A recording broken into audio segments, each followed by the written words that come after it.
மனிதன் மட்டும் குடும்பம் என்கின்ற அமைப்பை உறுதியாக வைத்திருப்பதற்கு என்ன காரணம் என்பதை தி ஹியூமன் அனிமல் என்கிற புத்தகத்தில் டெஸ்மண்ட் மாரிஸ் குறிப்பிடுகிறார். மற்ற விலங்குகள் எல்லாம் குட்டி போட்டால் உடனடியாக அது தனித்து இயங்க ஆரம்பித்து விடுகிறது. ஒரு குதிரை குட்டி போட்டால் அடுத்த நிமிடமே அது ஓட ஆரம்பித்து விடுகிறது. ஒரு ஆடு குட்டி போட்டால் அது சில மணி நேரங்களிலேயே நகர ஆரம்பித்து விடுகிறது.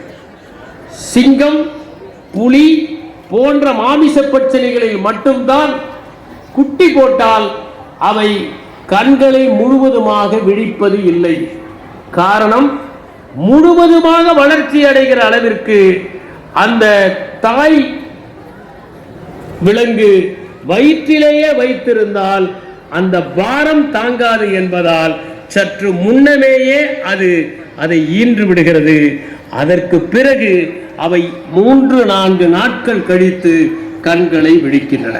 மற்றவற்றிலெல்லாம் குட்டிகளை போட்டால் உடனடியாக ஓடி விடுகின்றன, துள்ளி குதிக்கின்றன. ஆனால் மனிதனில் அது சாத்தியமில்லை. மனிதன் பார்த்து கொள்ள வேண்டும். மற்றவையெல்லாம் வந்து தாக்காதவாறு அணைத்து அரவணைத்து பாலூட்டி வளர்க்க வேண்டும். இதிலே பெண் ஒருத்தி குழந்தையை பார்த்து கொண்டிருந்தால் உணவை தேடுகிற பணியை ஆண் செய்ய வேண்டும் என்பதற்காகத்தான் இருவரும் குடும்பம் என்கின்ற அமைப்பில் சிக்கிக் கொண்டார்கள் என்கின்ற கருத்தை டெஸ்மண்ட் மாரிஸ் தெரிவிக்கிறார். அதில் அவர் ஒரு கருத்தை குறிப்பிடுகிறார், மிக நேர்த்தியான ஒரு கருத்து. ஓர் ஆணும் பெண்ணும் பாடினால் பெண்ணுடைய குரல் தான் எடுப்பாக இருக்கும், ஆணுடைய குரல் மங்கி போய்விடும். காரணம், பெண்ணுடைய குரலுக்குத்தான் ஃப்ரீக்குவன்சி அதிகம், ஆணுடைய குரலுக்கு வேவ் லென்த் அதிகம். அதனால்தான் நீங்கள் ஒரு ஆணும் பெண்ணும் டூயட் பாடுகிற போது பெண்ணுடைய குரல் தூக்கலாக இருக்கிறது. ஒருவர் மட்டுமே விதிவிலக்கு, அது சீர்காழி கோவிந்தராஜர். அதற்கு காரணம், அந்த குழந்தை தப்பி தவறி எங்காவது போனால் அந்த பெண் கூப்பிடுவதற்கும் அந்த குழந்தை கேட்டு உடனடியாக ஓடி வருவதற்கும் தான் அதிக ஃப்ரீக்குவன்சி அந்த பெண்ணுக்கு கிடைத்திருக்கிறது என்று குறிப்பிடுகிறார். ஏன் பெண்ணுக்கு நீல கூந்தல்? தொடக்கத்திலே நீரிலே நீந்துகிற போது தன் குழந்தையும் வைத்துக் கொண்டு நீந்துகிற போது தலைமுடியை பிடித்துக் கொண்டு அந்த குழந்தை பாதுகாப்பாக நீந்தும் என்கிற காரணத்திற்காகத்தான் அது ஏற்பட்டது என்கிற கருத்தை டெஸ்மண்ட் மாரிஸ் தி ஹியூமன் ஏப் என்கிற புத்தகத்தில் குறிப்பிடுகிறார். எனவே குடும்பம் என்கிற அமைப்பில் ஒரு குழந்தையை வளர்ப்பது என்பது மிகவும் சிரமம். சாத்தரிடம் கேட்டார்கள், நீங்கள் ஏன் திருமணம் செய்து கொள்ளவில்லை? நோபல் பரிசு கிடைத்தது, வேண்டாம் என்று சொன்ன மாபெரும் அறிஞர் அவர் சொன்னார், குழந்தைகளை வளர்ப்பது மிகவும் சிரமம், என்னால் அது இயலாது என்று நினைத்தேன், அதனால் திருமணம் செய்து கொள்ளவில்லை. குழந்தைகளை வளர்ப்பது நோபல் பரிசு பெறுவதை விட சிரமமானது என்பதை உணர வேண்டும். எனவே குழந்தைகளை வளர்ப்பது, அவர்களை திருமணம் செய்து வைப்பது, அவர்களுக்கு படிப்பை கொடுப்பது எல்லாம் மிகவும் சிரமம் என்கின்ற காரணத்தால் அந்த குடும்பம் என்கிற அமைப்பு தேவைப்படுகிறது.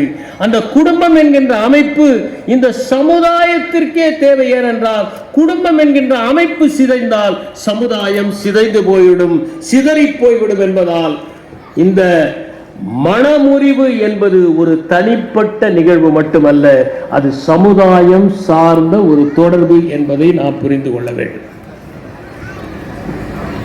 குடும்பம் என்கின்ற ஒன்றை பற்றி நாம் பேசுகிற போது கிழக்குக்கும் மேற்குக்கும் சில வேறுபாடுகள் இருக்கின்றன. ரூடியார்ட் கிப்ளிங் என்பவர் எழுதினார், கிழக்கு கிழக்குதான், மேற்கு மேற்குதான், இரண்டையும் ஒருபோதும் இணைக்க முடியாது என்று சொன்னார்.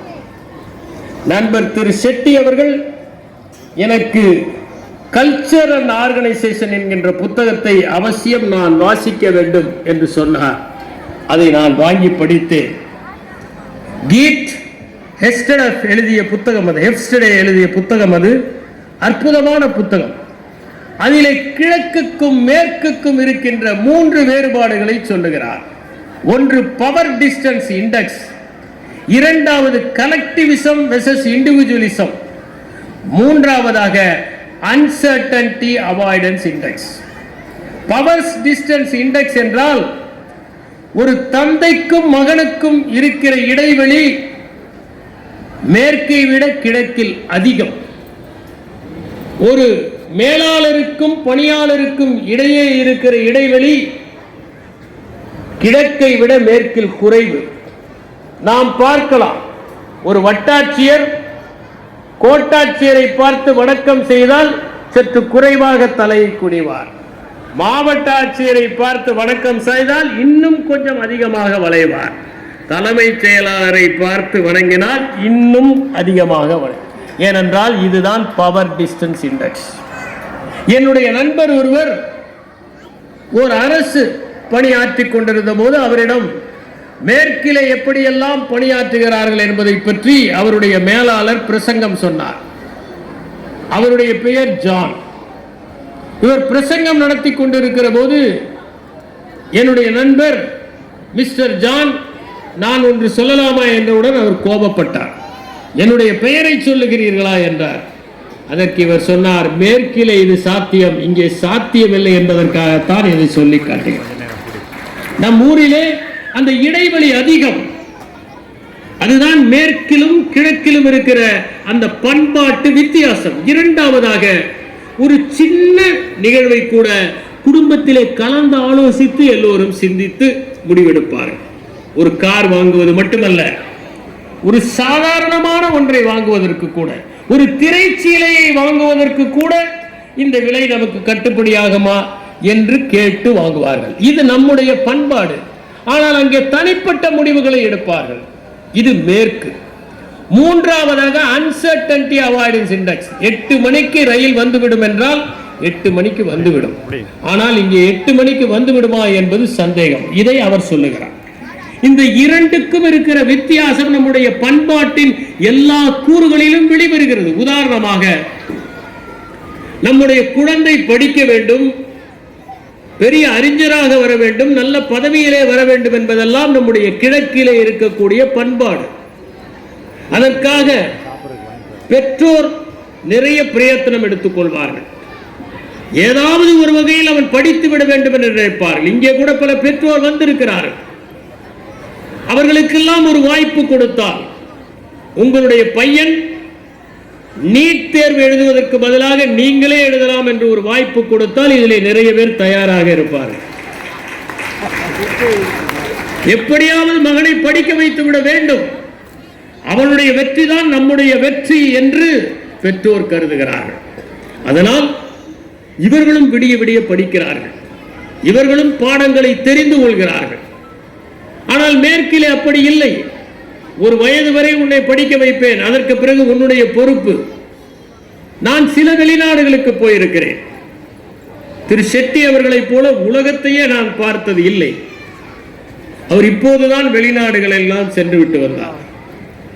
நான் சென்ற நாடுகளில் கூட காலை வேளையில் உணவகங்களில் இளைஞர்கள் வந்து பரிமாறுகிற பணியை செய்வதை பார்த்தேன். அவர்கள் எல்லாம் கல்லூரியில் படிப்பவர்கள். அவர்களுக்கு கட்டணத்தை பெற்றோர் கட்ட மாட்டார்கள், அவர்கள் உழைத்துத்தான் கட்ட வேண்டும். இல்லை என்றால் யாராவது அவர்களுடைய படிப்பை தாங்களே முன்வந்து ஏற்றுக்கொள்ள வேண்டும். ஆனால் நம்மூரே அப்படி இல்லை. 30 வயது ஆன ஒரு மகனை தந்தை கூட்டிக் கொண்டு வருகிறார். எப்படி குடிமைப்பணி தேர்வு எழுதுவது என்று சொல்லிக் கொடுங்கள் என்று. தனியாக விடுவதற்கு அவர் தயாராக இல்லை. எனவே நம்முடைய ஊரை பொறுத்தவரை இங்கு குடும்பம் என்கின்ற அமைப்பில் பெற்றோரின் வெற்றி என்பது பிள்ளைகளின் வெற்றியை பொறுத்து அமைகிறது. அமர் என்கிற ஒரு படம், பிரெஞ்சு திரைப்படம். கணவன் மனைவி தனியாக இருக்கிறார்கள், வயதானவர்கள். கணவனுடைய பெயர் ஜார்ஜ், மனைவியுடைய பெயர் ஆனி. அந்த ஆனிக்கு வயதான காலத்தில் திடீரென பக்கவாதம் வந்து விடுகிறது. படாத பாடுபடுகிறாள், எழுந்து நடக்க முடியவில்லை. உதவிக்கு ஒரு மகள் இருக்கிறான், ஒரு நாள் வந்து விட்டு ஓடி விடுகிறான். அவனுடைய பிரச்சனையே அவனுக்கு. இவர் பார்த்து கொள்ளுகிறார், இவராலும் முடியவில்லை, இவருக்கும் தள்ளாமை. ஏனென்றால் அந்த பெண்மணியை விட இவருக்கு வயது அதிகம். கடுமையான உழைப்பில் அந்த பெண்ணை பார்த்து கொள்ளுகிறார், அவரால் முடியவில்லை. அவள் படுகிற வேதனை சகித்துக் கொள்ள முடியவில்லை. ஒரு நாள் தலையணையை வைத்து அந்த பெண்ணுடைய மூச்சை நிறுத்தி விடுகிறார். இதுதான் அமர் என்கிற அந்த படம். அதற்கு பிறகு ஜார்ஜ் அங்கிருந்து போகிறார். அவர் என்ன ஆகிறார் என்று படம் காண்பிக்கவில்லை. ஜார்ஜும் தற்கொலை செய்து கொண்டார் என்பதை சூசகமாக அந்த அமர் என்கிற படம் தெரிவிக்கின்றது. தமிழிலே இதோடு வந்த ஒரு சிறுகதையை ஒப்பிடலாம் என்று கருதுகிறேன். புதுமை பித்தன் எழுதிய செல்லம்மாள் என்கிற அந்த கதை. அந்த கதையை உலகத்தின் மிகச்சிறந்த காதல் கதை என்று சுந்தர ராமசாமி குறிப்பிடுகிறார். அந்த செல்லம்மாவிலே வயதான ஒரு பெண்மணி, மகன்கள் இல்லை, மகள்கள் இல்லை, பார்த்து பார்த்து பணிவிடை செய்கிறார். கணவன் நோயாளி, சீக்காளி, இருமுகிறாள், அடிக்கடி உடம்பு பாடாய்ப்படுத்துகிறது. அருகில் இருந்து சுடுதண்ணீர் வைத்துக் கொடுக்கிறார், கஞ்சி வைத்துக் கொடுக்கிறார், ஓடுகிறார். அவளுக்கு எல்லா விதமான பணிவிடையும் செய்கிறார்.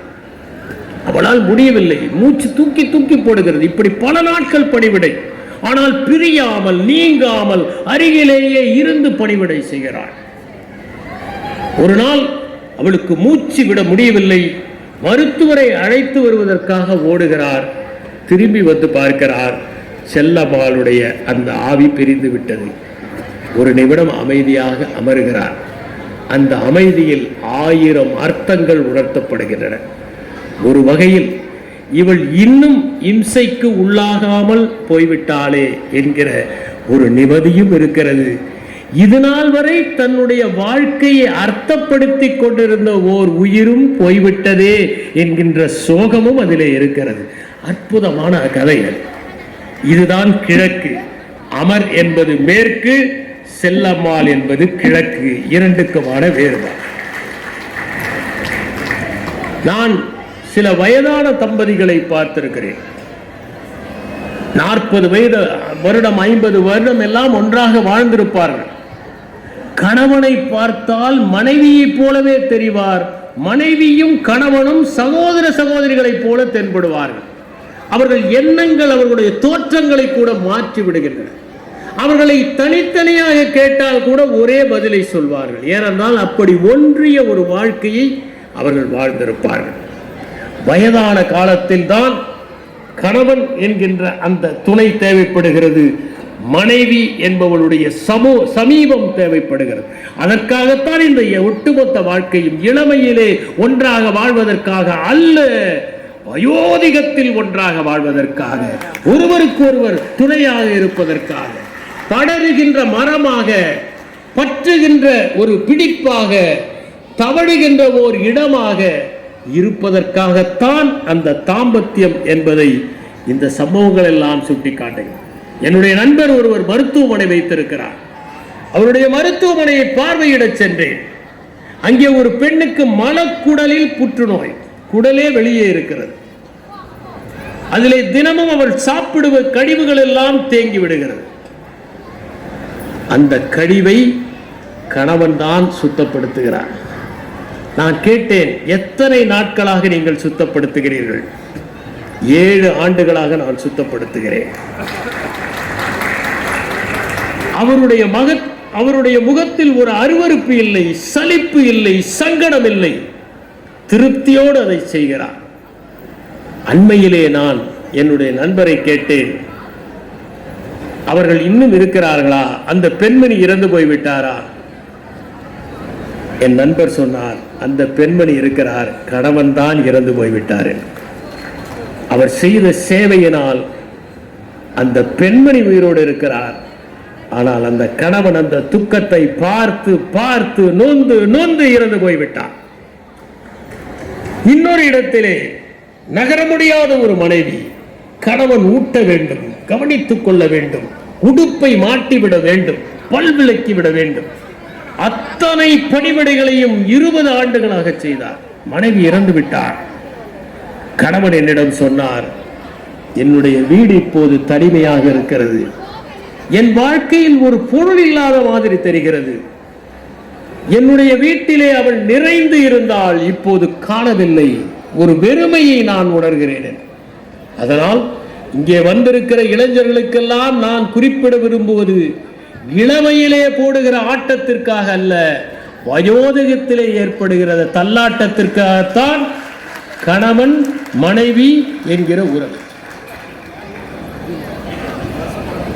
இப்போது விரைவிலேயே திருமணங்கள் விவாகரத்திலே முடிவடைவதை பார்க்கிறோம். அது பெற்றோர் பார்த்து வைக்கிற திருமணங்கள் மட்டுமல்ல, இவர்களாகவே தேடிக்கொள்கின்ற திருமணத்திலும் இவர்கள் சென்று விடுகிறார்கள். அப்படி ஒரு நிலைமையை நாம் பார்க்க முடிகிறது.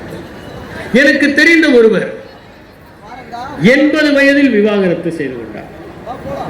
அந்த நீதிபதி கேட்டார், 80 வயதில் உங்களுக்கு எதற்கு விவாகரத்து? அவர் சொன்னார், இது நாள் வரை எங்கள் குழந்தைகள் வளர்ந்து திருமணம் செய்து கொள்வதற்காக நாங்கள் காத்திருந்தோம், இப்போது நாங்கள் விவாகரத்து செய்து கொள்கிறோம். இன்னொருவர் 70 வயதில் விவாகரத்து செய்து கொண்டார். அவருக்கும் மனைவிக்கும் கருத்து வேறுபாடுகள், சரி பிரிந்து விடலாம் என்று முடிவு செய்தார்கள். இருவரும் ஒரே வாகனத்தில் சென்றார்கள், பதிவு செய்துவிட்டு வந்தார்கள்.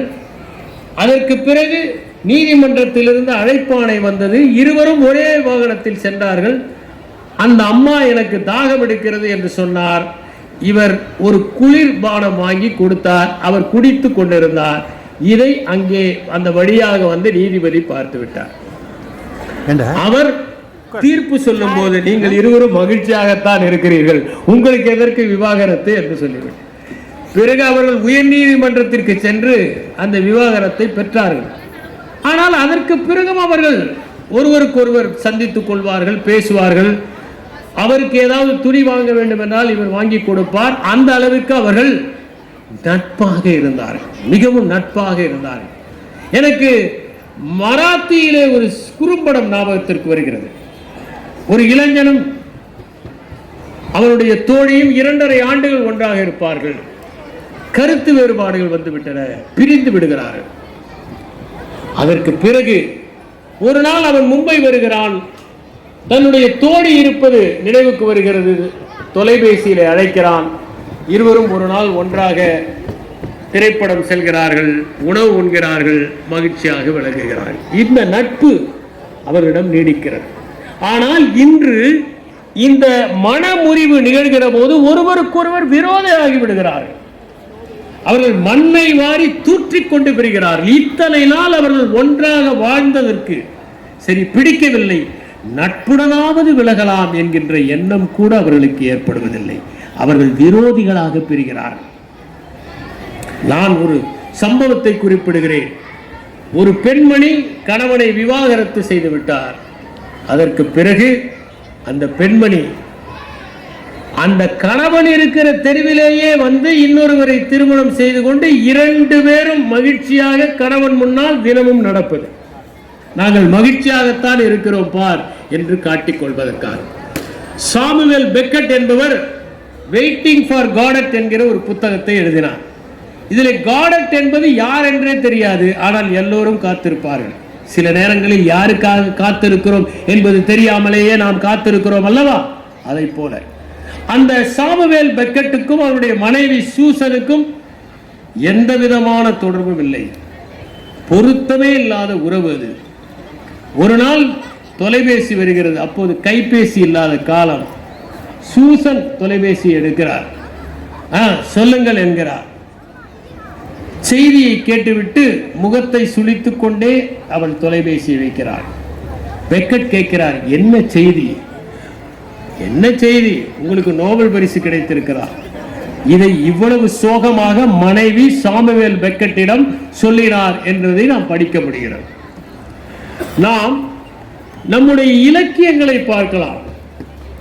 சுந்தர ஆவடையப்பன் அவர்கள் சொன்னதை போல சங்க காலத்திலே யாயும் ஞாயும் யாராகியரோ என்று எழுதினார்கள். அதையே மீரா தன்னுடைய கனவுகள் பிளஸ் கற்பனைகள் இசிக்கொண்டு காகிதங்கள் என்பதில் நீயும் நானும் ஒரே ஊர் வாசுதேவ நல்லூர் என்று எழுதியிருப்பார்.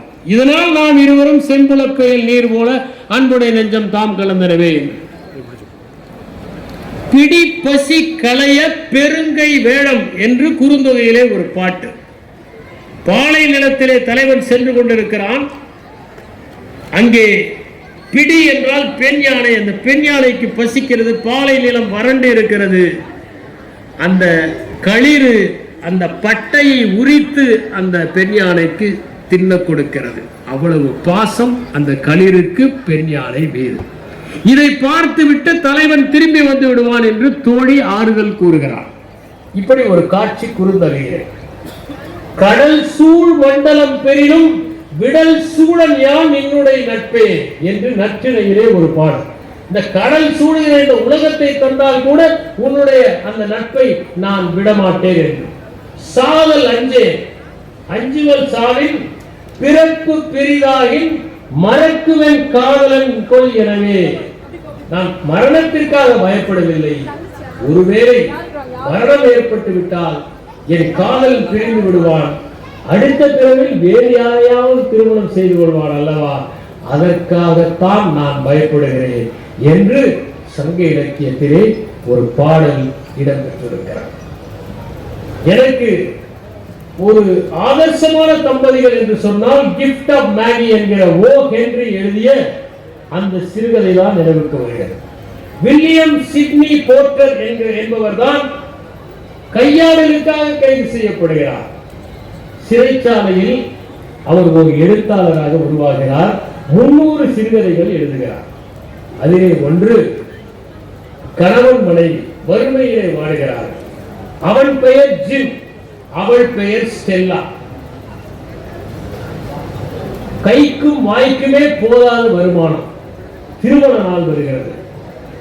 கணவன் நினைக்கிறான், என் மனைவிக்கு ஏதாவது பரிசு கொடுக்க வேண்டுமே. அவளுக்கு மிக அழகான ஒரு முடி. இதை வாரிக்கொள்வதற்காக ஒரு தங்க சீப்பு வாங்கி கொண்டு வருகிறார். ஆனால் அவளோ தன்னுடைய முடியை, அழகான முடியை வெட்டி விட்டுவிட்டு அதற்கு பதிலாக அவளுடைய கடிகாரத்திற்கு செயின் வாங்கி வருகிறார். கடைசியில் இவளுடைய பரிசும் பயனற்று போனது, அவளுடைய பரிசும் பயனற்று போனது. ஆனால் இதைவிட உயர்ந்த பரிசு ஒருவருக்கு ஒருவர் காட்டுகிற அன்புதான் என்பது அவர்கள். நாம் ஏன் பெற்றோர் ஏற்பாடு செய்த திருமணங்கள் விவாகரத்தில் முடிகின்றன என்பதை பற்றி சிந்திக்க வேண்டும். முதலாவதாக அதிக எதிர்பார்ப்புகள் இருக்கிறது. திருமண வாழ்க்கையை பற்றி நிறைய மனம் தயாரிப்பு செய்து கொள்கிறார். அந்த எதிர்பார்ப்புகள் எல்லாம் நிறைவேறாவிட்டால் ஏமாறி விடுகிறார். நான் படித்திருக்கிறேன். கணவனை தேடுகின்ற ஒரு கடை பல அடுக்கு மாடி கொண்டது. நீங்கள் முதல் மாடியில் திருப்தி அடையவில்லை என்றால் 2வது மாடிக்கு போகலாம், பிறகு 3வது மாடி. அவள் தரைதளத்திற்கு செல்லுகிறாள். அழகான கணவன் கிடைப்பான். அதை பார்த்தார். சரி, இதைவிட நன்றாக இருந்தால் என்று முதல் மாடிக்கு போகிறார்.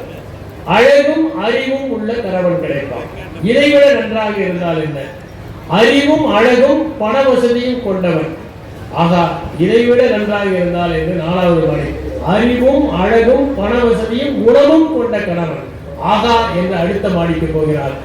உங்கள் தேவையை எங்களால் பூர்த்தி செய்ய முடியாது, இந்த வழியாக இறங்கி போய் விடுங்கள் என்று ஒரு பலகை மாட்டப்பட்டிருந்தது. திருமணத்தை பற்றிய நிறைய தயாரிப்புகள் இல்லாத இருந்ததனால் தான் அந்த காலத்து திருமணங்கள் வெற்றி பெற்றன. நாம சில தயாரிப்புகளை செய்து கொண்டால் அந்த மன தயாரிப்புகளுக்கு ஏற்ற வாழ்க்கை அமையாவிட்டால் ஏமாற்றம் ஏற்பட்டு விடும். தன்முனைப்பின் காரணமாக திருமணங்கள் புரிந்து போவதை பார்க்கலாம்.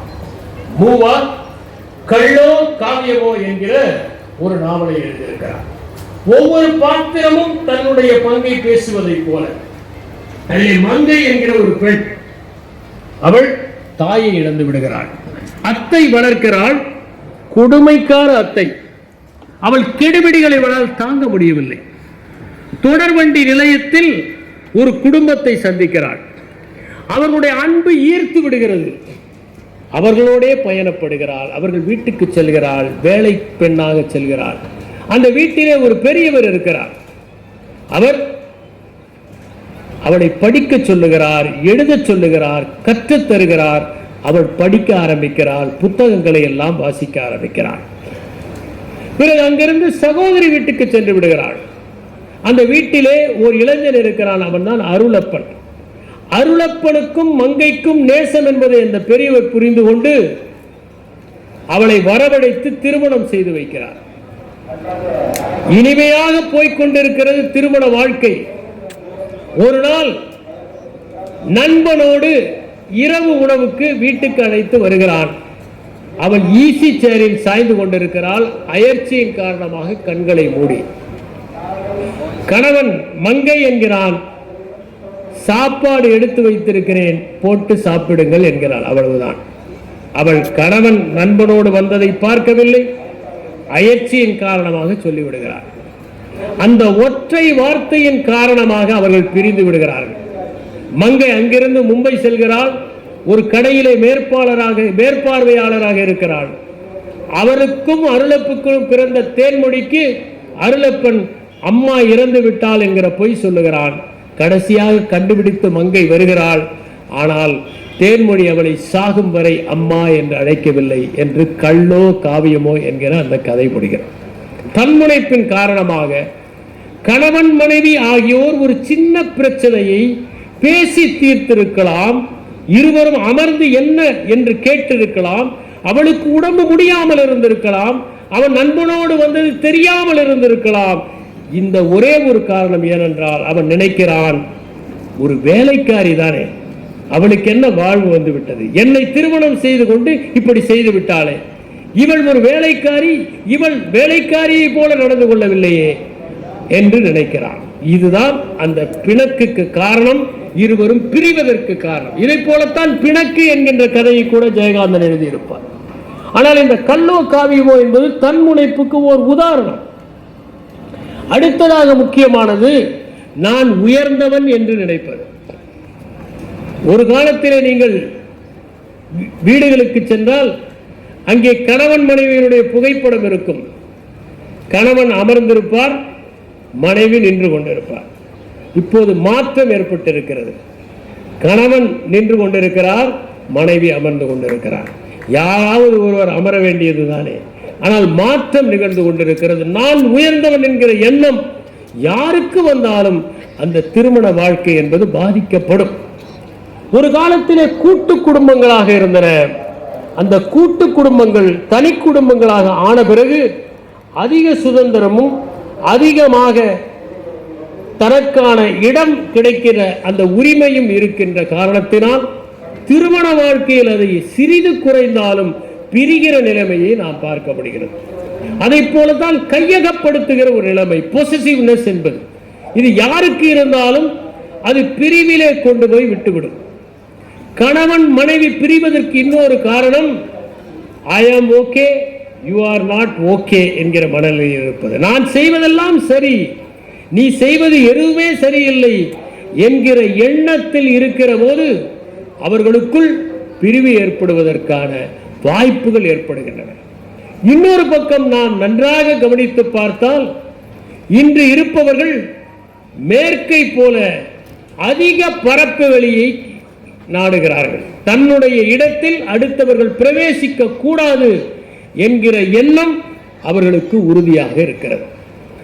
இன்னொன்று, நாம் இப்படித்தான் இருக்க வேண்டும் என்கின்ற ஒரு வரையறை செய்து கொள்ளுகிற போதும் இந்த திருமணங்கள் தோல்வியிலே படுகின்றன. நான் கேள்விப்பட்டிருக்கிறேன். என் நண்பர் ஒருவர் சொன்ன கதை இது. அவருடைய நண்பர் ஒருவர் மனைவி இறந்து, தாய் இறந்து விட்டார், திருமணம் செய்து கொண்டார். மனைவி எந்த உணவு சமைத்தாலும் இதை வாயிலேயே வைக்க முடியவில்லை என்று தூக்கி எறிவார். என் அம்மா எப்படி சமைப்பார், அதை போல நீ சமைக்கிறாயா என்று தூக்கி தூக்கி எறிவார்.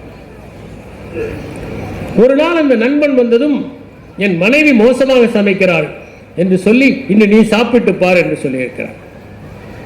மனைவி பரிமாறினார். இவன் அம்மாவின் சமையலையும் சாப்பிட்டு இருக்கிறான். இப்போது மனைவியின் சமையலை சாப்பிட்டால் அம்மாவின் சமையலை விட மனைவியின் சமையல் நன்றாக இருந்தது. ஆனால் அவனுடைய ஆழ்மனத்தில் அம்மாவின் சமையல் மட்டும்தான் ருசியானது என்பது பதிந்து விட்டது. நான் ஒரு சம்பவத்தை சொல்லுகிறேன். என்னுடைய நண்பர் ஒருவர் கத்தரிக்காய் சாப்பிட மாட்டார். அவரிடம் கேட்டேன், அவர் சுத்த சைவ குடும்பத்தில் வந்தவர், கத்தரிக்காய் ஏன் சாப்பிட மாட்டேங்கிறீர்கள் என்று கேட்டேன். ஒரு நாள் சாப்பிட்டுக் கொண்டிருந்த போது இது மீன் மாதிரி இருக்கிறது என்று ஒரு நண்பர் சொன்னார், அதிலிருந்து நான் சாப்பிடுவதில்லை என்றார். மீனுக்கும் இதற்கும் என்ன தொடர்பு இருக்கிறது என்று ஆழ்மனத்தில் பதிந்து விட்டது, நான் என்ன செய்ய முடியும் என்றார். ஒரு மாதம் கழித்து அவர் மீன் சாப்பிட்டுக் கொண்டிருப்பதை பார்த்தேன். அவரிடம் கேட்டேன், மீனையே சாப்பிடுகிறீர்கள், கத்தரிக்காய்? அவர் சொன்னார், இது ஆழ்மனத்தில் பதியவில்லை, அதனால் சாப்பிடுகிறேன் என்று. ஏனென்றால் ஆழ்மனம் மேல் மனத்தை விட உறுதியானது. ஆகவே அந்த மனிதர் தன்னுடைய தாய் சமைப்பது மட்டும்தான் நல்ல சமயம், வீட்டை விட்டு வெளியே போகவில்லை, எந்த சமையலையும் சாப்பிட்டதில்லை. வீட்டிலேயே ஒரு பெட்டி கடை, அதை பராமரித்து விடுகிறார். அம்மாவின் சமையல் ஒன்றுதான் அவருடைய உணவு, அதனால் நினைக்கிறார் இது மட்டும்தான் என்று. இதுதான் ஸ்டீரியோ டைப்பிங் என்று சொல்லுவார். அப்படி நீங்கள் நினைத்தால் அந்த திருமண வாழ்க்கை வெற்றி பெறுவதற்கான வாய்ப்புகள் இல்லை. இப்போது இருக்கிற தலைமுறை ஓவர் திங்கிங் என்று சொல்லப்படுகின்ற விளைவுகளை பற்றி நிறைய கற்பனை செய்து கொள்கிறார்கள்.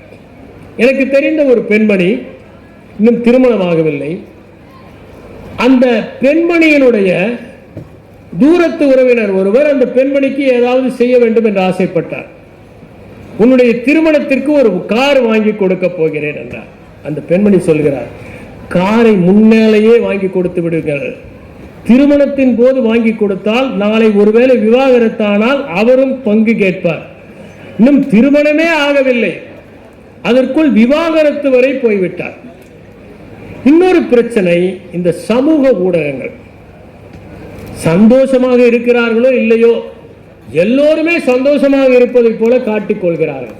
இந்த ஃபேஸ்புக், ட்விட்டர் போன்றவற்றில் அவர்கள் சாப்பிடுகிற உணவை கூட புகைப்படம் எடுத்து போட்டு, அல்லது எப்போதோ வாங்கிய ஒரு மோதிரத்தை போட்டு என் கணவர் இப்போது வாங்கி கொடுத்தார் இந்த பிறந்த நாளுக்கு என்றதும், நம்முடைய கணவர் எந்த மோதிரத்தையும் வாங்கி தரவில்லையே என்கிற ஏக்கம், ஒரு பரிதாப உணர்வு, தன்னிறக்கம், கழிவிறக்கம் ஏற்பட்டு விடுகிறது. இந்த சமூக ஊடகங்களினால் ஏற்படுகிற ஒரு தொல்லை. அடுத்தது, திருமணம் ஆகிறவரை சமமாக நடத்துகிறவர்கள். திருமணம் ஆன பிறகு நான் மேல் என்று நினைக்கிற போது அதை ஏற்றுக்கொள்கின்ற பக்குவம் வருவது இல்லை. ஒரு சம்பவத்தை கூறுகிறேன். என்னுடைய நண்பர் ஒருவர், அவருடைய அம்மா, கணவன் இல்லாத அம்மா, தந்தை இல்லாத அம்மாவையும் மனைவியும் அழைத்து செல்வார். அந்த மகனும் அம்மாவும் உயர் வகுப்பிலே அமர்ந்து படம் பார்ப்பார்கள். அவருடைய மனைவி குறைவான வகுப்பிலே அமர்ந்து படம் பார்ப்பார்கள்.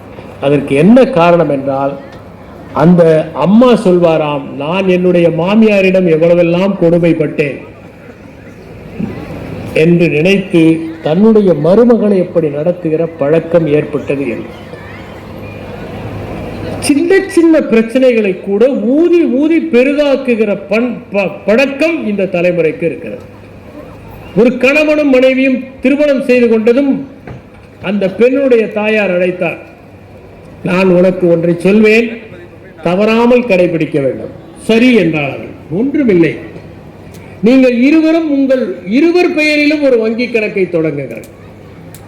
எந்த மகிழ்ச்சியான நிகழ்வு ஏற்பட்டாலும் ஒரு 1000 ரூபாயை அதில் போடுங்கள்.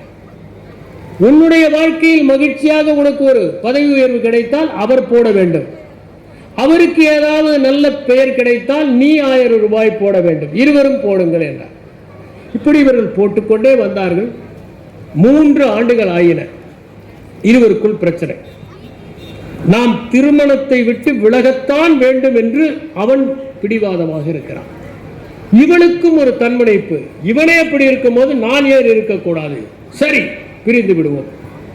அப்போது அம்மாவிடம் தொலைபேசியிலே தொடர்பு கொண்டு சொன்னால், அதெல்லாம் சரி, ஆனால் நீயும் சேர்ந்து அவரோடு கணக்கு தொடங்கி இருக்கிறாய், உன்னுடைய பணத்தை திரும்ப பெற்றுக்கொள். அவள் கணவனிடம் சொன்னாள், என்னுடைய பணத்தை நீங்கள் எடுத்துக்கொண்டு வந்து கொடுங்கள், இந்த கணக்கை முடியுங்கள். அவன் அந்த கணக்கு புத்தகத்தை எடுத்து கொண்டு போகிறான். வங்கியிலே அமர்ந்து பார்க்கிறான். என்னுடைய பதவி உயர்வுக்கு அவள் போட்ட 1000 ரூபாய், எனக்கு மேலாளர் பாராட்டியதற்கு அவள் போட்ட 1000 ரூபாய், அவள் இன்று சுவையாக சமைத்ததற்கு நான் போட்ட 1000 ரூபாய், இப்படி படித்துக்கொண்டே வருகிறான். அந்த நினைவுகள் எல்லாம் அவனுக்கு காட்சியாக வருகின்றன. எவ்வளவு மகிழ்ச்சியாக இருந்திருக்கிறோம். நாம் 1000 ரூபாய் என்று எத்தனை முறை போட்டு மகிழ்ச்சியாக இருந்திருக்கிறோம். இந்த ஒரு சச்சரவுக்காக அத்தனை மகிழ்ச்சிகளையுமா இழந்து விடுவது? நாம் இருவரும் சேர்ந்து வாழ்வதற்காக என்று 1000 ரூபாயை போட்டு கொண்டு வந்து அந்த வங்கி புத்தகத்தை கொடுத்தால் இருவரும் தொடர்ந்து வாழ்ந்தார். பெற்றோர் பார்த்து வைக்கிற திருமணங்களில் இப்படி என்றால் சரி, இவர்களே பார்த்து திருமணம் செய்து கொள்கிறார்களே, இதிலே ஏன் மனமுறிவு? காதலிக்கின்ற போது இருவருமே இனிமையான பக்கங்களை மட்டும் காண்பிக்கிறார்கள். எனக்கு மலர்கள் என்றால் மிகவும் பிடிக்கும், எனக்கு பறவைகள் என்றால் மிகவும் நேசம், ஒரு பூவை கூட நான் கிள்ள மாட்டேன், ஒரு புல்லில் மீது கூட நான் நடக்க மாட்டேன் என்று சொல்கிறார்கள். தினசரி அந்த பெண் கட்டி வருகிற சேலையினுடைய வண்ணத்தை கூட சொல்கிறார். இதையெல்லாம் பார்த்து அவள் அசந்து போகிறாள். ஆகா, எவ்வளவு பெரிய மென்மீர், இவ்வளவு மென்மையானவரா? மேன்மையான பக்கங்களை மட்டுமே காட்டுகிறார். அதை பார்த்து விட்டு அந்த பெண் நினைக்கிறாள், எவ்வளவு மேன்மையானவர். அப்படி நினைக்கிறார். ஒரு கற்பனையான உலகத்தில் இருவருமே வாழ்கிறார்கள்.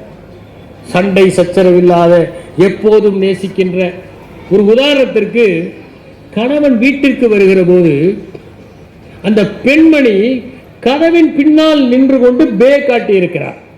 அவன் பயந்து போய்விட்டான், கண்டபடி திட்டிவிட்டான். ஏனென்றால் அவள் இப்படியெல்லாம் நடந்தால்தான் இந்த திருமண வாழ்க்கை நன்றாக இருக்கும் என்று எங்கேயோ படித்து கொண்டு வந்து அதை செய்திருக்கிறார். இப்படி ஒரு கற்பனையான உலகத்திலே அவர்கள் வாழ்கிறார்கள். ஒரு புலன் மயக்கம், கல்யாணம் ஆகிற வரை ஒரு புலன் மயக்கம் இருவருக்கும் இருக்கிறது. ஆனால் அந்த புலன் மயக்கத்தின் காரணமாக அவர்கள் எது செய்தாலும் அழகாக தெரிகிறது. கீட்ஸ் சொன்னார், a thing of beauty is a joy forever என்று. அது உண்மை அல்ல. நீங்கள் மகிழ்ச்சியாக இருக்கிற போது எல்லாம் அழகாக இருக்கிறது என்பதுதான் உண்மை.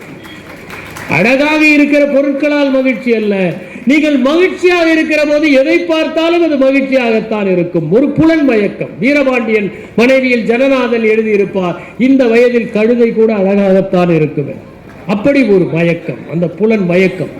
ஒரு சந்தர்ப்பவாதம். இருவரும் ஒரே இடத்தில் பணிபுரிகிறோம், அந்த சம்பளம் வந்தால் நன்றாக இருக்கும். இப்போதெல்லாம் சொல்லுகிறார்கள் டிங்க் என்று. டிங்க் என்றால் டபுள் இன்கம் நோ கிட்ஸ் என்று பொருள். இருவரும் சம்பாதிக்கிறார்கள், குழந்தைகள் இல்லை என்கிற ஒரு வரைமுறை இருக்கிறது. சந்தர்ப்பவாதத்தின் காரணமாகவும் அது ஏற்படுகிறது. இன்னொரு பக்கம் பார்த்தால் நடைமுறை வாழ்க்கையை பற்றி அவர்கள் புரிந்து கொள்ளாமல் இருப்பது. நடைமுறை வாழ்க்கை என்றால் என்ன? பொறுப்புகளை ஏற்றுக்கொள்ளாமல் இருப்பது. திருமணம் என்றாலே பொறுப்பு தான். கணையாடியிலே ஒரு கதை. இவன் கதை எழுதுகிறான், மனைவி வருகிறாள், நம் வீட்டில் அரிசி பருப்பு கூட இன்னும் வாங்கவில்லை, நீங்க அதற்குள் கதை எழுதுகிறீர்களா என்று வாங்கி அந்த காகிதத்தை கிழித்து எறிந்து விட்டார். இவன் இரவு படுத்துக்கொண்டு யோசிக்கிறான், நம்மை ஒருத்தி நேசித்தால் நம் கதைகளையே நேசிப்பாள், ஒவ்வொரு வரியும் மனப்பாடம் செய்து எவ்வளவு அழகாக இருக்கிறது என்று சொல்லுவார். மருத்துவர் சிவகடாட்சம் அவருடைய மனைவி இன்னமும் சொல்லிக் கொண்டிருக்கிறார்.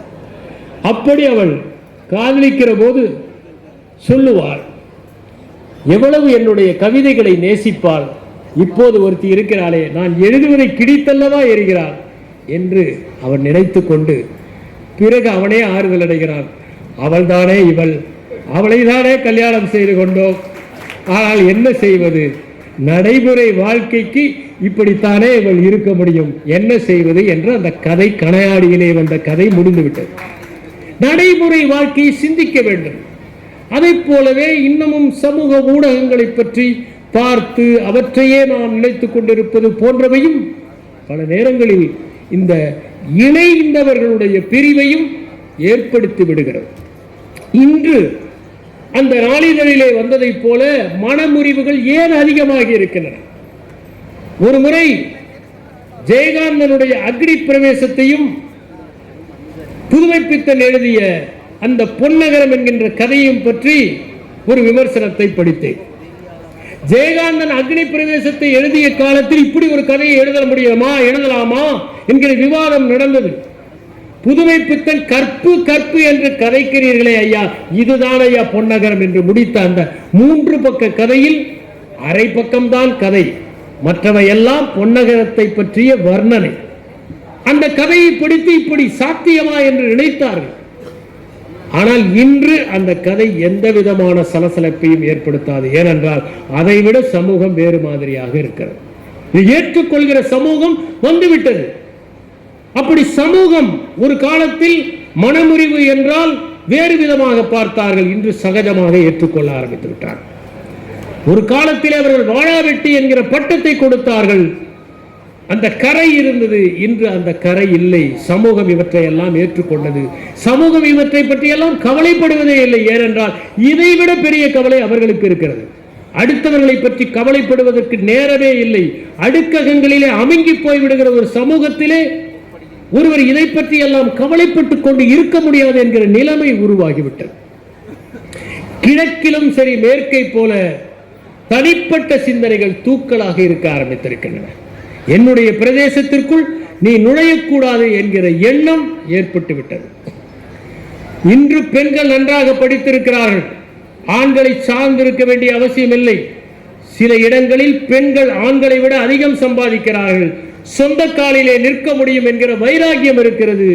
எனவே அவர்கள் விவாகரத்து செய்வதற்கு துணிச்சலாக இருக்கிறார்கள். இன்னொரு பக்கம் பார்த்தால் பெற்றோரும் இதை ஏற்றுக்கொள்கிறார்கள். நீ கணவன் வீட்டிலே இம்சை பெறுவதை விட இங்கே வந்துவிடு. ஒரு காலத்திலே சொல்வார்கள், வந்தால் நீ கணவனோடு தான் வீட்டுக்கு வர வேண்டும் என்று. இப்போது தனியாக வந்தாலும் சரி பெண்ணை ஏற்றுக்கொள்கிற ஒரு பக்குவம் வந்துவிட்டது. எளிதாக சட்ட உதவிகள் கிடைக்கிறது, விவாகரத்து செய்துவிடலாம் என்கிற நிலைமை. இன்னொன்று நான் சொல்லுகிறேன், 24 மணி நேரமும் ஒருவரோடு வாழ்வது என்பது உலகத்திலேயே சிரமமான ஒரு செயல். சிக்மண்ட் ஃப்ராய்டு சொன்னார், நீங்கள் 24 மணி நேரம் மட்டும் உண்மையே பேசுவது என்று முடிவெடுத்தால் எல்லா உறவுகளுமே அருந்துவிடும் என்று சொன்னார். உறவுகள் எல்லாம் நீடித்திருப்பதற்கு காரணமே பொய்களால் நாம் முட்டுக் கொடுப்பதால் தான். எனவே அவ்வப்போது பொய்களை சொல்லுவது திருமணத்திற்கு நல்லது என்பது அதிலிருந்து தெரியும். அது 24 மணி நேரமும் வாழ்வது என்பது சிரமம்.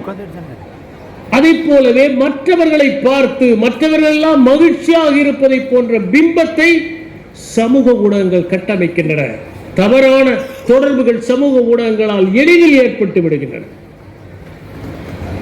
என்னுடைய வளர்ச்சியும் முக்கியம் என்று நினைக்கிற மனப்பான்மை ஆணுக்கும் வந்துவிட்டது, பெண்ணுக்கும் வந்துவிட்டது. குடும்பத்திற்காக நான் தியாகம் செய்வேன், என்னுடைய பதவி உயர்வு வேண்டாம் என்று எழுதி கொடுத்தவர்களை நாம் பார்ப்போம். என் பணியே வேண்டாம், என்னுடைய சொந்த ஊரிலே எது கிடைத்தாலும் பரவாயில்லை என்று நினைக்கின்ற குடும்பங்கள் என்னுடைய சொந்த வளர்ச்சி முக்கியம் என்று நினைக்கிற மனப்பான்மையை வளர்த்து கொண்டிருப்பதை நாம் பார்க்க முடிகிறது.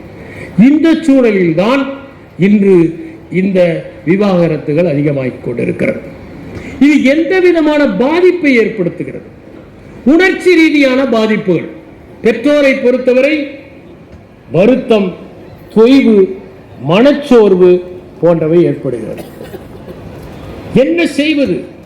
சரி, ஒரு வீம்புக்காக நாம் வெளியே வந்து விட்டோம், நாளையிலிருந்து தனியாக எப்படி வாழப்போகிறோம் என்கிற ஒரு குழப்பம் ஏற்படுகிறது.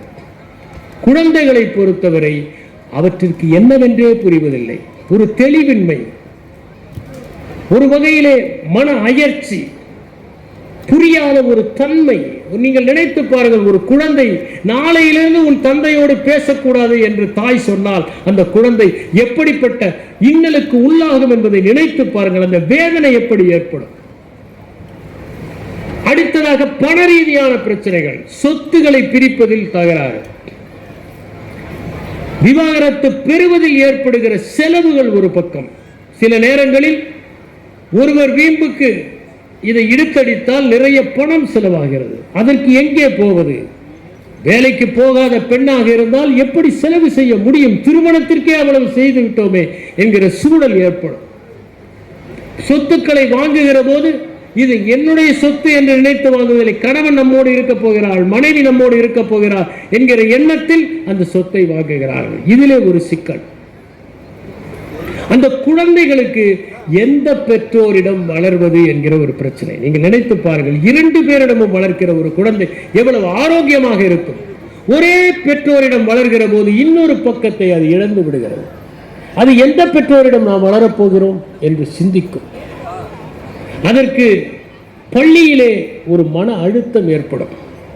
அனுசரித்துக் கொள்வதில் ஒரு பிரச்சனை. நேற்று வரை அம்மா திட்டினால் அப்பா என்று ஓடும், அப்பா திட்டினால் அம்மா என்று ஓடி கட்டிப்பிடித்துக் கொள்ளும். இன்று அது எதை சமாளிக்கப் போகிறது? இது அந்த பெண்ணுடைய வாழ்க்கையிலே போக போக என்ன பிரச்சனை? ஒரு மங்கள நிகழ்வு நடந்தால் அழைக்க மாட்டார்கள். குழந்தையின் திருமணம் என்று வந்தால் அங்கே சில பிரச்சனைகள். பழைய கணவனின் பழைய நண்பர்களை சந்தித்தால் எப்படி பழகுவது, உறவில் புதிய சிக்கல்களை எப்படி எதிர்கொள்வது போன்ற பல பிரச்சனைகள் அந்த பெண்ணுக்கு ஏற்படுகிறது. சமூகத்திலே அவளுடைய அந்த சமன்பாடு என்பது மாற்றி அமைக்கப்படுகிறது. ஒவ்வொரு நாளும் அவள் சிக்கலை சந்திப்பாள். இதுநாள் வரை நம்முடன் பேசிக் கொண்டிருந்தவர்கள் முகத்தை திருப்பிக் கொண்டு போகிறார்கள் என்கிற நிலைமை. உளரீதியான பிரச்சனைகள், அது மனநலத்தையும் பாதிக்கும், உடல் நலத்தையும் பாதிக்கும். பல நாட்கள் தூக்கம் இல்லாமல் இருப்பார்கள். மனச்சோர்வு ஏற்படும், மன தொய்வு ஏற்படும், மன அழுத்தம் ஏற்படும். இவற்றையெல்லாம் தாண்டித்தான் அவர்கள் செல்ல வேண்டிய சூழல். இவையெல்லாம் அவர்களை பாதிக்கும். அந்த குழந்தை ஒற்றை பெற்றோரிடம் வளர்கிற அந்த குழந்தை எப்படி பாடுபடும் என்பதை நினைத்து பாருங்கள். அந்த குழந்தைக்கு முதலாவது பிரச்சனை உணர்ச்சி ரீதியான பிரச்சனை.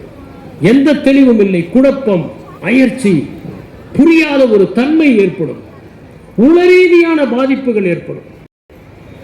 ஒரு பெற்றோரிடம் வளர்கிற ஒரு குழந்தை தந்தையிடம் அதிக பாசம் வைத்து தந்தையிடமிருந்து விலகி இருக்க நேர்விட்டால் அந்த ஒரே ஒரு பிரச்சனை வாழ்நாள் முழுவதும் அந்த குழந்தையை வாட்டி வதைக்கும். ஒருவேளை தாயிடமே முதலிலிருந்து அதற்கு பிடிப்பு, தந்தையிடம் பிடிப்பு இல்லை என்றால் பிரச்சனை இல்லை. தந்தையிடம் சில குழந்தைகள் ஒட்டிக்கொள்ளும், பெண் குழந்தைகள் ஒட்டிக்கொள்ளும். சரி, தந்தையோடு இருந்து விடட்டும் என்று அந்த தாய் நினைப்பதில்லை. இங்கே தன்முனைப்பு, வீம்பு, நான் வளர்ப்பேன் என்கிற பிடிவாதம். அப்படி வளர்க்கிற போது அந்த குழந்தை எதையோ பறிகொடுத்து திருவிழாவில் வீதியில் தொலைந்து போனதை போன்ற ஓர் எண்ணத்தோடு அது வாழும். இன்னொரு பக்கம் பார்த்தால் அதற்கு பள்ளியிலே அனுசரித்துக் கொள்வதில் பிரச்சனை, படிப்பில் பின்தங்குதல், சகமானவருடைய அழுத்தம். உங்க அப்பா என்ன ஆனார், வரவில்லையா? எல்லா பெற்றோரும் ஜோடியாக வருவார்கள் பள்ளியிலே நடக்கிற ஆண்டு விழாவிற்கு. இந்த குழந்தை மாத்திரம் அம்மாவோடு போகும், மற்றவர்கள் எல்லாம் கேட்பார்கள். அந்த கேள்வியை எப்படி எதிர்கொள்வது? இருவரும் இருந்தபோது பொருளாதாரம் நன்றாக இருந்தது, நன்றாக பார்த்து கொண்டார்கள். இப்போது பொருளாதாரத்தில் அடி, திறமைகளை கூர்தீட்டுவதில் பிரச்சனை, நேரத்தை அப்பாவிடமோ அம்மாவிடமோ கிடைக்கும். இப்போது அம்மா மட்டும்தான். அம்மாவோ இந்த குழந்தையை சமாளிப்பதற்காக பணிக்கு செல்கிறாள், சமைக்கிறாள், எல்லா வேலையும் பார்த்துக் கொள்கிறாள். அதனால் தனிமையிலே வாட்டப்படுகிற ஒரு சூழ்நிலை. இவையெல்லாம் அந்த குழந்தைக்கு உண்டாகும். சுந்தர ஆவுடைப்பன் அவர்கள் கூறியதைப் போல இல்வாழ்க்கையை பற்றி நம்முடைய இலக்கியங்கள் எல்லாம் உயர்வாக சொல்லி இருக்கின்றன. அதனால்தான் வையத்துள் வாழ்வாங்கு வாழ்பவன் வானுரையும் தெய்வத்துள் வைக்கப்படும். இந்த இல்லற வாழ்க்கையை ஒழுங்காக வாழ்ந்தாலே அது துறவரத்திற்கு சமமானது. அறம் எனப்படுவது இல்வாழ்க்கை என்று திருவள்ளுவர் கூறுகிறார். இல்லறம் அல்லது நல்லறம் இல்லை என்று ஔவையார் குறிப்பிடுகிறார். ஒருவன் ஒரு பெண்ணை நேசித்தால் அவளுக்கு ஒருபோதும் வயதாவதே இல்லை என்று ராபர்ட் கிரீன் இங்கர்சால் குறிப்பிடுகிறார். நீங்கள் இருவரும் ஒருவரை ஒருவர் திருமணம் செய்து கொண்டால் ஒருவருடைய கோப்பையை மற்றவர் நிரப்புங்கள், ஆனால் அந்த கோப்பையில் இருந்து நீங்கள் குடிக்காதீர்கள். நீங்கள் இருவரும் நெருங்குங்கள், ஆனால் அந்த நெருக்கத்திலும் இடைவெளி இருக்கட்டும். எப்படி என்றால், ஒரு இசைக்கருவியில் அந்த நரம்புகள் பிரிந்து இருந்து இசையை எழுப்புவதை போல, ஒரு கட்டடத்தில் தூண்கள் எல்லாம் தனித்தனியாக இருந்து அந்த கட்டடத்தை தாங்குவதை போல உங்கள் சேர்க்கையிலும் சற்று பிரிவு இருக்கட்டும் என்றார் கலீல் கிப்ரான் திருமணங்களை பற்றி பேசுகிற போது. குட்டி இளவரசன் என்கிற புத்தகத்தை எழுதிய ஆண்டான் டே எக்ஸ்பிரே என்பவர் காதல் என்பது இருவரும் ஒருவரை ஒருவர் பார்த்துக் கொள்வதல்ல, ஒரே திசையில் பார்ப்பது என்று சொன்னார். ஒருவரை ஒருவர் பார்ப்பதல்ல, ஒரே பார்வையோடு ஒரே லட்சியத்தோடு இருப்பது என்று குறிப்பிட்டார். தொல்காப்பியர் கூட கூறுகிறார், பிறப்பே குடிமை ஆண்மை ஆண்டோடு உருவு நிறுத்த காமவாயில் நிறைவே அருளே உணர்வோடு திருவென முறையிற கிளர்ந்த ஒப்பினது வகையே என்று இருவரும் எப்போது ஒன்றாக இருப்பார்கள் என்பதை குறிப்பிடுகிறார். நாம் பார்க்க வேண்டியது என்னவென்றால், இந்த திருமணம் என்கின்ற அமைப்பு வெற்றி பெறுவதற்கு நாம் என்ன செய்ய வேண்டும் என்பதுதான். ஜான் காட்மேன் என்கிற ஒரு மனையியல் வல்லுநர் 7 ways to make a marriage work என்கிற ஒரு புத்தகத்தை எழுதியிருக்கிறார். அவர் வாஷிங்டன் பல்கலைக்கழகத்தில் லவ் லேப் என்கிற ஒன்றை தொடங்கியவர். அவர் 14 ஆண்டுகளாக 650 ஜோடிகளை உற்று கவனித்து பரிசோதனைகள் செய்தவர். பிரிந்து போகிற நிலையில் இருந்த பல பேரை சேர்த்து வைக்கிற பெருமையை அவர் செய்தவர். அவர் 2 பேர் 5 நிமிடம் பேசுவதை பார்த்தால் இவர்கள் சேர்ந்து வாழ்வார்களா பிரிந்து சென்று விடுவார்களா என்று சொல்லக்கூடிய அளவுக்கு நிபுணத்துவம் பெற்றவர். அவர் ஒன்றை சொல்லுகிறார், கணவனும் மனைவியும் கடைசி வரை பிரியாமல் இருக்க வேண்டும் என்றால் கணவன் மனைவி என்று இருக்கக்கூடாது, நண்பர்களாக வாழ வேண்டும் என்று கூறுகிறார். அதைத்தான் நம்முடைய தமிழ் இலக்கியம் கருங்கோல் குறிஞ்சிப்பூ கொண்டு பெருந்தேன் இழைக்கும் நாடனது நட்பே என்று கூறுகிறது. காதலே என்று சொல்லவில்லை, நட்பே என்று சொல்லுகிறது. நட்புதான் காதலுடைய உச்சம். எல்லா உறவுகளுக்கும் உச்சம் நட்புதான். அதனால்தான் நாம், என் தந்தை நண்பனை போல பழகுவார், என் கணவர் நண்பனை போல பழகுவார், என் அண்ணன் நண்பனை போல பழகுவார் என்று குறிப்பிடுகிறோம். கருங்கோல் குறிஞ்சிப்பூ கொண்டு பெருந்தேன் இடைக்கும் நாடனது நட்பே என்று அவர் குறிப்பிடுகிறார். நீங்கள் ஒருவருக்கொருவர் குறைகளை சொல்லலாம், விமர்சிக்காதீர்கள், குத்தலாக பேசாதீர்கள், ஒருவரை ஒருவர் தாழ்த்தி பேசாதீர்கள், நீங்கள் பெயர் சொல்லி அழைக்காதீர்கள். நமக்கு கோபம் வருகிற போதுதான் உள்ளே ஒளிந்து கொண்டிருப்பதெல்லாம் வரும். திருமணம் நடந்த நேரத்தில் நடந்த சம்பவங்கள் எல்லாம் 20 ஆண்டுகள் கழித்து சண்டையில் வரும். ஆழமான நினைவாற்றல் அப்போது மேம்படும், அவையெல்லாம் வெளியே வரும். அவர் சொல்லுகிறார், குறை சொல்லுங்கள், குற்றவாளி ஆக்காதீர்கள். கோபம் வருகிற போது என்ன செய்ய வேண்டும் என்று ஜார்ஜ் குல்ஜிஃப் குறிப்பிட்டார். நீங்கள் கோபம் வந்தால் 24 மணி நேரம் அந்த கோபத்தை ஒத்தி போடுங்கள். இன்று காலையில் 8 மணிக்கு கோபம் வந்தால் நாளை காலையில் 8 மணிக்கு திட்டுவேன் என்று ஒத்தி போடுங்கள். அதற்குள் அந்த கோபம் வடிந்துவிடும். நாம் கோபப்படுவதில் பொருளே இல்லை என்று புரியும்.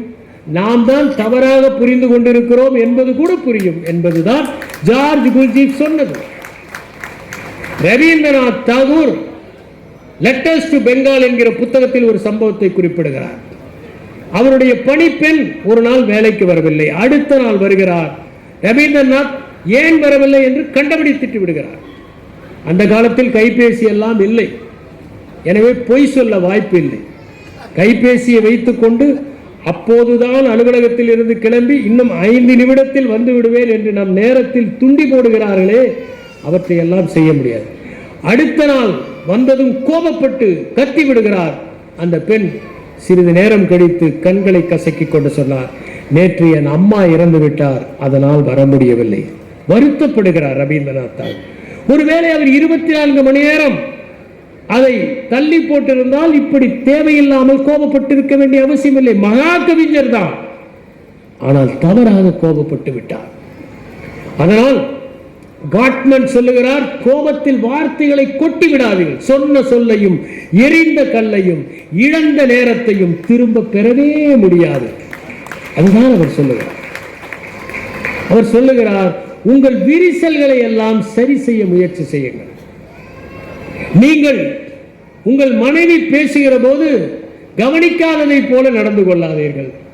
பல நேரங்களில் பார்க்கலாம், அவர் திட்டிக் கொண்டிருப்பார், இவர் கொஞ்சமும் கவலைப்படாமல் சாப்பிட்டுக் கொண்டிருப்பார், கவலையே பட மாட்டார். ஒரு உளவியல் அறிஞர் ஒரு ஆய்வு செய்து சொன்னார், ஆண்களைப் போல பெண்கள் 2 மடங்கு பேசுகிறார்கள்.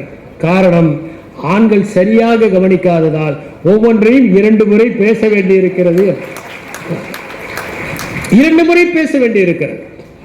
அவர் அந்த 7 வரைமுறைகள் என்ன சொல்கிறார் என்றால், enhance your love map. உங்களுடைய மனைவிக்கு என்று ஆசைகள் இருக்கின்றன, தேவைகள் இருக்கின்றன, கனவுகள் இருக்கின்றன, கற்பனைகள் இருக்கின்றன. என்றாவது நீங்கள் அமர்ந்து அதை கேட்டிருக்கிறீர்களா? உங்கள் கணவனுக்கு என்ற லட்சியம் இருக்க ஒரு நாள் இதில் நீங்கள் ஏதாவது மனம் விட்டு பேசி இருக்கிறீர்களா? ஒரு நாள் கூட செய்ததில்லை. அதை செய்யுங்கள், பிரியாமல் இருக்கும் என்று கூறுகிறார். உங்கள் துணையின் மீது ஒரு அபிமானத்தை வளர்த்துக் கொள்ளுங்கள். அதைத்தான் நண்பர் ஆவுடைப்பன் சொன்னார், எல்லாவற்றையும் பாராட்டுங்கள். ஒரு சின்ன செய்தியை கூட ஒரு காலத்தில் பாராட்ட மாட்டார்கள்.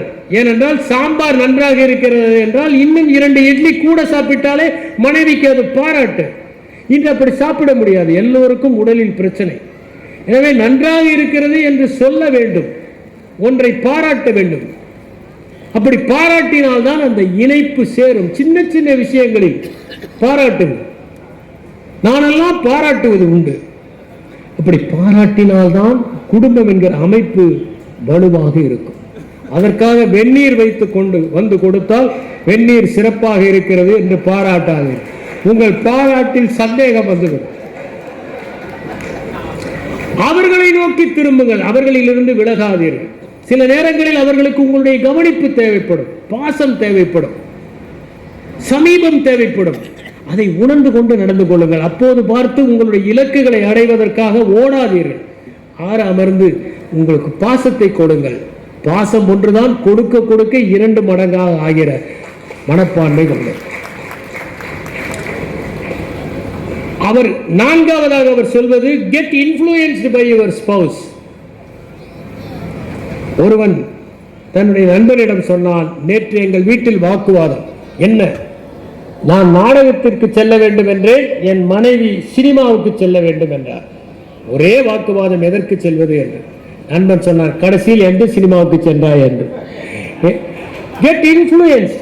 ஆல்பர்ட் ஐன்ஸ்டைன் சொன்னார், என்னுடைய வீட்டில் சின்ன சின்ன பிரச்சனைகளை எல்லாம் என் மனைவி தீர்த்து வைப்பார், பெரிய பிரச்சனையை நான் தீர்த்து வைப்பேன். அது என்ன சின்ன சின்ன பிரச்சனை? எங்கே வீடு வாங்குவது, எந்த கார் வாங்குவது, எதில் முதலீடு செய்வது என்பதை எல்லாம் அவர் முடிவெடுப்பார். சரி, பெரிய பிரச்சனை, கடவுள் இருக்கிறாரா, மெய்ஞானம் சாத்தியமா போன்றவற்றை நான் தீர்மானிப்பேன். எனவே எங்களுக்குள் எந்த பிரச்சனையும் வந்ததே இல்லை என்று. 5ஆவதாக சொன்னது, சால்வ் த சால்வபிள் ப்ராப்ளம். சின்ன விஷயம், அதை எதற்காக நாம் தொடர்ந்து அதை உடனடியாக பேசி தீர்க்க வேண்டியது தானே. அடுத்தது 6ஆவதாக அவர் சொல்வது, உங்களுடைய துணையினுடைய கருத்துகளுக்கு மதிப்பளியுங்கள். பல நேரங்களில் நாம் மதிப்பளிப்பதில்லை. நான் பார்த்திருக்கிறேன், கணவனும் மனைவியும் உணவகத்திற்கு செல்வார்கள், இவரே அவருக்கும் சேர்த்து ஆர்டர் செய்வார்.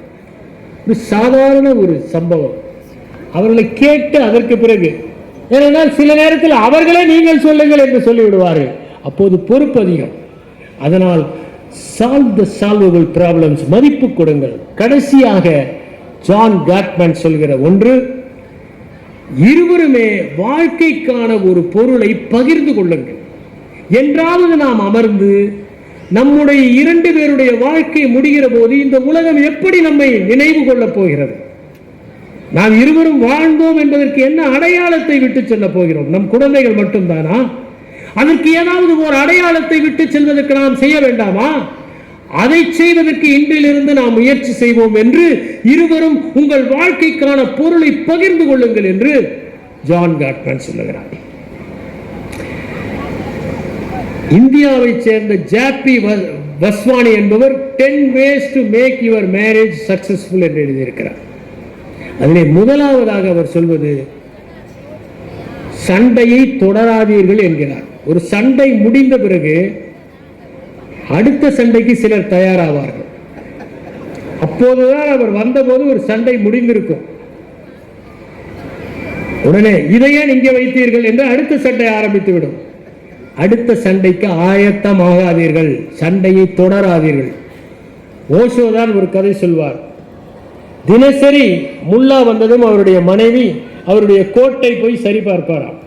அதில் ஏதாவது ஒட்டி கொண்டிருந்தால், அது ஏதாவது முடி இருந்தால் அவருடைய முடியை அதை எடுத்து இன்று எந்த பெண்ணோடு நீங்கள் பேசிக்கொண்டிருந்தீர்கள் என்று சண்டை போடுவார். முல்லா நஸ்ருதீன் ஒரு நாள் அலுவலகத்திலிருந்து கிளம்பும் போது சட்டையில் எந்த விதமான ஒரு முடியும் இல்லாமல், அவருடைய தாடி முடிதான் அது இல்லாமல் பார்த்து கொண்டு வீட்டுக்கு வந்தார். வந்தவுடன் அவள் வந்து எல்லா பொத்தான்களையும் பார்த்துவிட்டு, இன்று ஏதோ வழுக்கை தலை பெண்மையோடு நீ பேசிக்கொண்டு என்று சண்டை போட்டிருக்கிறார். இதற்கு என்ன செய்வது? இரண்டாவதாக வஸ்வானி சொல்வது, உங்கள் மனைவி பேசுவதை கவனியுங்கள். பெண்கள் எப்போதுமே நன்றாக கவனிப்பார்கள். அவர்கள் உடல் மொழியை கூட நன்றாக கவனிப்பார்கள். நீங்கள் பொய் சொல்லுகிறீர்கள் என்று கண்டுபிடித்து விடுவார்கள் கண்களை பார்த்து. உங்களுடைய புன்னகை போலியா அசலா என்பது அவர்களுக்கு தெரியும். உடல் மொழியை கணிப்பதில் பெண்கள் நிபுணர்கள். ஆகவே கவனியுங்கள். அடுத்ததாக அவர் சொல்வது, புகழுங்கள். தேவையான போது புகழுரையை செல்லுங்கள், அதில் எந்த தவறும் இல்லை என்று சொல்லுகிறார். புகழுங்கள். அடுத்தது நான்காவதாக அவர் சொல்வது, உங்கள் மனைவியினுடைய பொறுப்பை ஏற்றுக்கொள்ளுங்கள், பகிர்ந்து கொள்ளுங்கள். ஐந்தாவதாக அவர் சொல்வது, பிழையில்லாமல் இருக்க வேண்டும் என்று எதிர்பார்க்காதீர்கள். ஆணுக்கும் சரி பெண்ணுக்கும் சரி யாருமே பூரணமானவர்கள் அல்ல. நாம் எல்லோரும் பூரணமாக இருந்தால் இந்த உலகம் அசிங்கமாக இருக்கும். நாம் கச்சிதம் இல்லாமல் இருப்பதால் தான் இந்த உலகம் அழகாக இருக்கிறது. உலகமே கச்சிதமாக இல்லை, அது தன்னை புதுப்பித்துக் கொண்டே இருக்கிறது. வளர்வதற்கு வாய்ப்பு வேண்டும் என்றால் கச்சிதமாக இல்லாமல் இருக்க வேண்டும். அடுத்ததாக மன்னிக்க கற்றுக்கொள்ளுங்கள். உலகத்திலேயே மன்னிப்பு என்கின்ற ஒற்றை சொல்லால் தான் இது இனிமையாக இன்னும் பல உறவுகள் நீடித்துக் கொண்டிருக்கிறது. தவறுகளை பொருட்படுத்தாதீர்கள் என்கிறார். எட்டாவதாக அவர் சொல்வது, நகைச்சுவை உணர்வோடு இருங்கள்.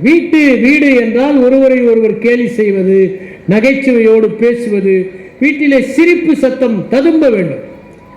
ஒருவருடைய வீட்டிலே சிரிப்பு சத்தம் ததும்பினால் தான் அவர்கள் மகிழ்ச்சியாக இருக்கிறார்கள் என்று பொருள். நகைச்சுவை உணர்வோடு இருங்கள். அடுத்ததாக அவர் சொல்வது, நீங்கள் சமத்தன்மையோடு இருங்கள். இருவரும் சமமாக ஒருவரை ஒருவர் கவனித்துக் கொண்டு அன்பாக இருங்கள். பத்தாவதாக அவர் சொல்வது, துயரத்திலோ கவலையிலோ நீங்கள் மிகப்பெரிய பங்கை வகியுங்கள். அந்த நேரத்தில் தான் நமக்கு துணை தேவைப்படுகிறது. மகிழ்ச்சியாக யார் வேண்டுமானாலும் இருக்கலாம், நண்பர்களோடு மகிழ்ச்சியாக இருக்கலாம். ஆனால் சாய்ந்து கொள்வதற்கு ஒரு தோள் துயரத்தின் போது தான் தேவைப்படுகிறது.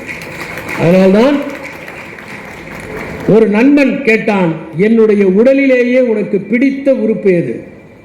அவனுடைய நண்பன் சொன்னான், உன் கண்கள் மிகவும் அழகு, ஆனால் எனக்கு அதை பிடிக்கவில்லை. உன்னுடைய கன்னம் செழுமையானது, அதை எனக்கு பிடிக்கவில்லை. இனிமையான சொற்களை சொல்லுகிற உன்னுடைய உதடுகள் அழகானவை, அவற்றையும் எனக்கு பிடிக்கவில்லை. உன் விரல்கள் ஓவிய விரல்கள், அது எனக்கு பிடிக்கவில்லை. திரண்ட தோள்கள், அதையும் எனக்கு பிடிக்கவில்லை. பிறகு எதுதான் உனக்கு பிடிக்கிறது? நான் சோகமாக இருக்கிற போதெல்லாம் உன்னுடைய தோள்பட்டையிலே சாய்ந்து கொள்ளுகிறேனே, அதுதான் எனக்கு அதிகம் பிடித்துக் கொண்டிருக்கிறது. அப்படி அதிகம் பிடித்துக் கொண்டிருக்கிறவராக கவலையின் போது, துயரத்தின் போது நீங்கள் இருக்க வேண்டும். திருமண வாழ்க்கை மகிழ்ச்சியாக இருக்க வேண்டும் என்பதற்கு இருவரும் சேர்ந்து முயற்சி செய்ய வேண்டும் என்பதைத்தான் ஜே.பி. வஸ்வானி சொல்லுகிறார். ஒருவர் தன்னுடைய நண்பரிடம் சொன்னார், நானும் என் மனைவியும் 20 ஆண்டுகள் மகிழ்ச்சியாக இருந்தோம், அதற்கு பிறகு திருமணம் செய்து கொண்டோம் என்று சொன்னார். திருமணம் செய்து கொண்ட பிறகு மகிழ்ச்சி போய்விட்டது. ஒருவர் இருந்தார், இறந்து போனதும் அவருடைய மனைவி அவரை கொண்டு போய் கல்லறையிலே புதைத்துவிட்டு லிவ் இன் பீஸ் என்று எழுதி வைத்து விட்டு வந்தார். அதற்கு பிறகுதான் அவர் சொத்து எதையும் தன் பேருக்கு எழுதி வைக்கவில்லை, அனாதை ஆசிரமத்திற்கு எழுதி வைத்து விட்டார் என்ற தகவல் தெரிந்து போய் கல்லறையை அவசரமாக திருத்தினார். Live in peace till I come என்று திருத்தினார். நான் வரும் வரை அமைதியாக இருங்கள், நான் வந்த பிறகு அங்கேயும் உங்களை பார்த்து கொள்ளுகிறேன் என்று. நான் ஒரு பெண்ணை பார்த்து கேட்டேன், உங்களுடைய திருமண மோதிரத்தை தவறான விரலிலே போட்டிருக்கிறீர்களே ஏன் என்று.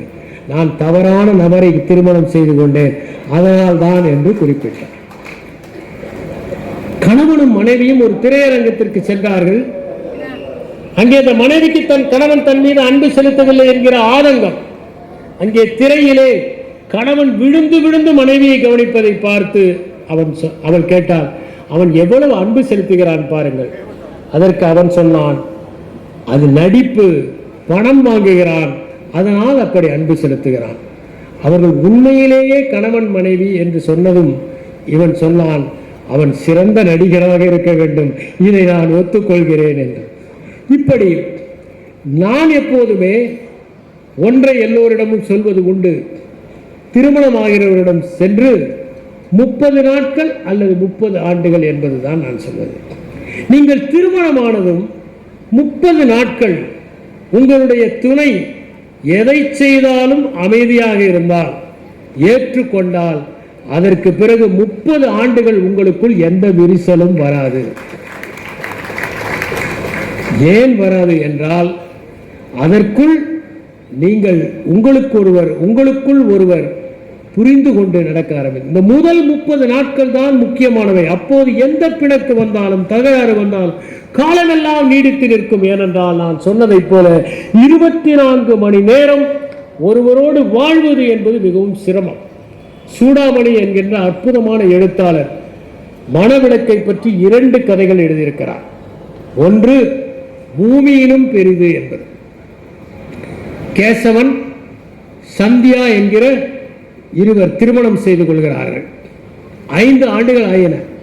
கேசவன் கடிதம் எழுதுகிறான், அன்புள்ள சந்தியா, நானும் நீயும் திருமணம் செய்து கொண்டோம். இந்த நானும் திருமண மகிழ்ச்சியாக இருக்கும் என்றுதான் நினைத்தேன். ஆனால் இந்த 5 ஆண்டுகள் ஒரு நாள் கூட நான் மகிழ்ச்சியாக இல்லை. என்ன பிரச்சனை? நான் கடவுளை நம்பவில்லை, நீ கடவுளை நம்புகிறாய். இது ஒரு பிரச்சனையா? இதற்காகவா நமக்குள் பிணக்கு? அதனால் இனிமேல் நாம் சேர்ந்து வாழ முடியாது. காலை 5 மணிக்கு வருகிற மெயிலில் நான் ஏறி உன்னை பிரிந்து செல்ல போகிறேன் என்று கடிதத்தை எழுதி முடித்தான்.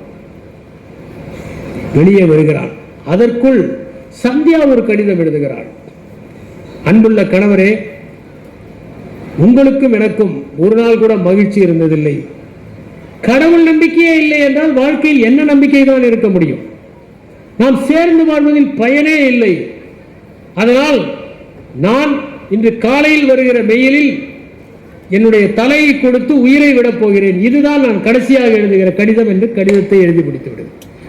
இருவரும் ஒன்றாக வெளியே வருகிறார்கள் மெயிலுக்காக. அப்போது ஏதோ கதவு தட்டப்படுகிற சத்தம், திறக்கிறார்கள். ஒரு இளைஞன் வந்து விடுகிறான், மூச்சு பேச்சற்று விடுகிறான். உடனே இருவரும் அவனை எழுப்புகிறார்கள். அவன் எழவில்லை. தண்ணீர் தெளிக்கிறார்கள், தவிட்டு ஒத்தடம் சூடாக கொடுக்கிறார்கள், வாயிலே வெந்நீரை ஊற்றுகிறார்கள்.